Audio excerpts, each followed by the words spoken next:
నా గురించే బాధపడుతున్నావా నాన్న? మన ధర్మం కోసం, ఆ దైవం కోసం మీరు మీ జీవితాన్ని ఇచ్చారు. నేను మీ కూతుర్ని నాన్న. నాలోనూ అవే గుణాలున్నాయి.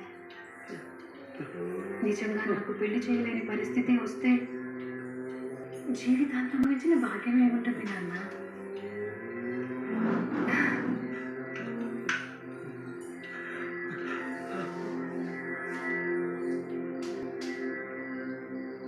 అంత గొప్ప భక్తుడు ఆయన. ఆయన కాళ్ళకు మొక్కినా మనకు పుణ్యమే.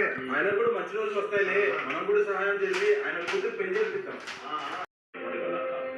మతం మారిపోయిన వాళ్ళలో కొందరు కొంతకాలం తర్వాత వెనక్కి తిరిగి రావడానికి ఆ ఒక్క వ్యక్తే, ఆ ఒక్క కుటుంబమే కారణమవుతారు.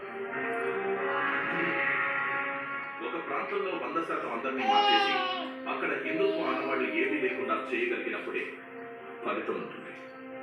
కానీ ప్రతి చోట ఈ పురంధరదాసు లాంటి వాళ్ళు ఉంటారు.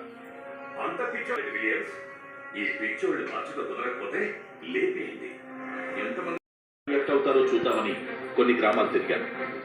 వేదాలు కూడా యేసు గురించే చెప్తున్నాయని ప్రచారం చేస్తున్నాను. ఆ సమయంలో ఒక్కడొచ్చాడు. వాడి కళ్ళల్లో ఉన్న కసి చూస్తుంటే క్రైస్తవాన్ని మింగేయడానికి వచ్చిన కాలనాగులా కనిపించాడు.